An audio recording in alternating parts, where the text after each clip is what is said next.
يا حبيبتي انا مش فارق معايا كل الكلام ده انا هجيب لك دهب الدنيا كله. اقول لك على حاجه، انا هجيب لك دهب اسود بس ابوك يحل معاهم ويفتحوا المضيق. عزيزي المشاهد، اهلا بيك في مسرح الجريمه اللي ريحته كلها عوادم وجاز ومؤامرات.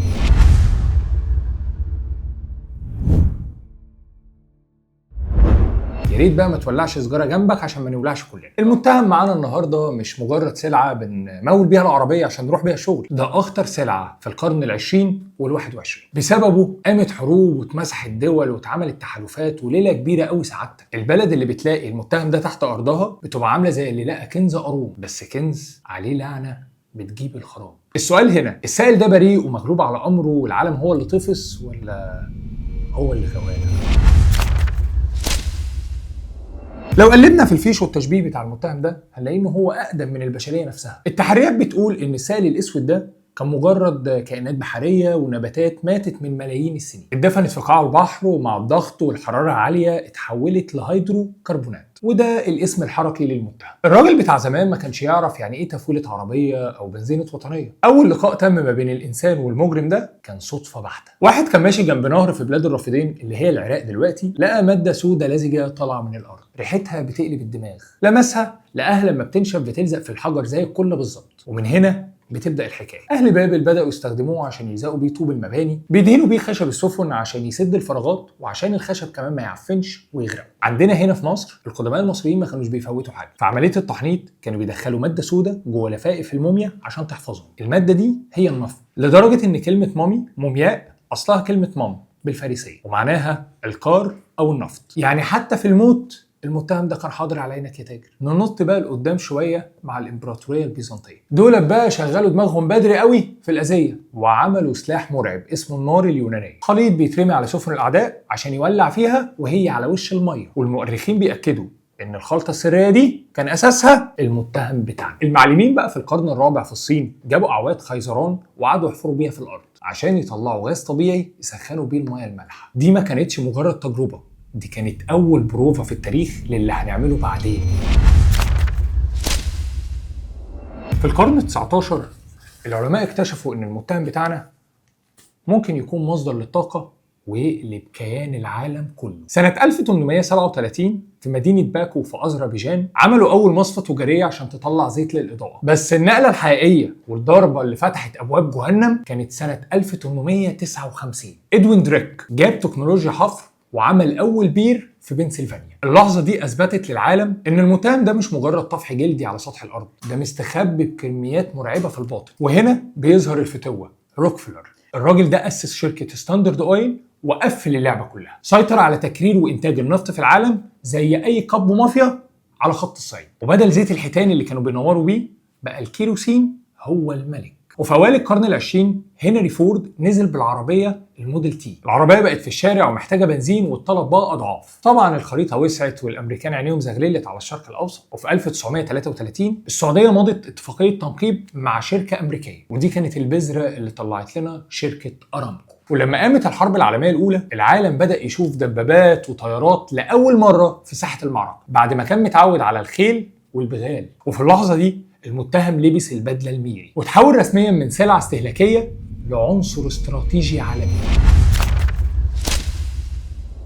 في القرن العشرين الحرب ما بقتش رجاله بتضرب بعض بسيوف، الحرب بقت ميكانيكيه، دبابات وسفن وطيارات، وكل الوحوش دي جعانه واكلها الوحيد هو النفط. أزمة هتلر في الحرب العالمية الثانية ما كانتش السلاح، كانت في التفويلة. ألمانيا كانت فقيرة نفطيا بتعتمد على الفحم وشوية استيراد على الضيق. هتلر بغشوميته المعتادة قال لك الحل في حملة القوقاز سنة 1942. كان عايز يحط ايده على حقول باكو اللي تحت ايد السوفيت. الطمع في البترول خلاه ياخد قرار الانتحار ده، والحملة فشلت وهزيمة ستالينجراد كسرت وسطه. وقادة ألمانيا لقوا دباباتهم واقفة زي الحديد الخردة ومفيش بنزين يرجعها. النفط هنا ما كانش سبب الحرب، بس هو اللي حدد مين اللي هيرجع منتصر ومين اللي هيرجع في شوال. هتقولي المتهم بريء؟ طب خد دي يا سيدي. الحرب العراقية الإيرانية سنة 1980 بدأت بخناقة حدود عادية وتحولت لحرب الناقلات سنة 1984. الطرفين بقوا بيضربوا ناقلات النفط والآبار عشان يكسروا في اقتصاد بعض. شغل بلطجة من بتاع هعورك في أكل عيشك.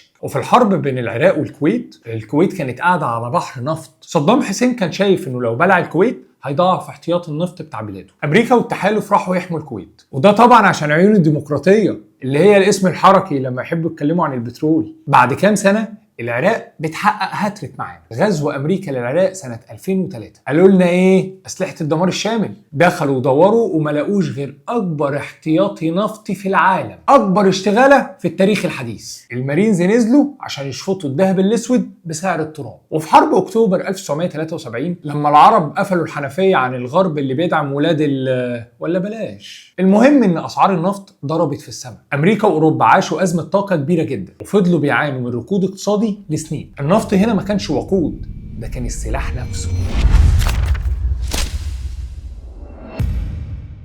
القضية وسعت يا صاحبي. المتهم ده ما بقاش مجرد وسيلة بنضغط بيها وقت الحرب، ده بقى السبب في انقلابات ومصايب ملهاش أي حصر. انت تلاقي الرئيس من دول قاعد في قصره واكل شارب نايم، يصحى الصبح يلاقي انقلاب مدعوم من الغرب يشيله من الباب للطاقة. هيقولوا لك بقى حقوق انسان وحريات، بس انت فاهمني وعارف ان اللعبه كلها على حنفيه البترول. امريكا رغم انها من اكبر منتجي النفط في العالم، بس استهلاك الالات والمصانع فيها مرعب، فبتعتمد على الاستيراد تحديدا من دول الخليج. بس بعد الالم اللي خدوه في حرب اكتوبر لما الخليج قفل عليهم البترول، امريكا فهمت كويس ان الدول دي ولائها مش ليهم. طب يعملوا ايه بقى عشان يتحكموا في السعر؟ لازم يلاقوا عيل سوابق تاني تحت ايديهم، دولة غنية بالنفط يقدروا يلعبوا فيها براحتهم، زي فنزويلا مثلا. يزودوا انتاج البترول هناك فالسعر العالمي ينزل في التراب، فامريكا تستورد اللي هي عايزاه بالرخيص، وبعد كده يلعبوا نفس لعبة الحنفية تاني، شغل 3 ورقات دولي بس على ميه بيضاء. واللعبة مش بتقف هنا، دي بتوصل لقلب التحالفات اللي بتصعر المتهم ده. وابسط مثال على الخنقة دي هو مضيق هرمز. 20% من نفط الكوكب ده بيعدي من الماسوره دي. شوف بقى موقف ايران الاخير والتصعيد اللي بيحصل. ايران لما تحب تلوي دراع العالم بتقف على الباب وتقول محدش معدي، السعر يضرب في السماء والعالم كله بيقف يصرخ عشان يوقف اي حرب ضدها بمبدأ عليا وعلى اعدائي. ومش بس التصعيد العسكري هو اللي بيلخبط الحسابات، دي التحالفات نفسها بتتهز. خروج الامارات من منظمه اوبك ده مش مجرد خبر اقتصادي، ده زلزال. تخيل بقى كيان زي اوبك اللي بيتحكم في اسعار النفط وبيظبط اداء السوق يتسحب منه لاعب تقيل زي الامارات. مجرد قرار زي ده كفيل انه يقلب الترابيزه ويخلي برميل النفط يلعب في عداد مجنون ويغير قواعد اللعبه بين المنتجين الكبار.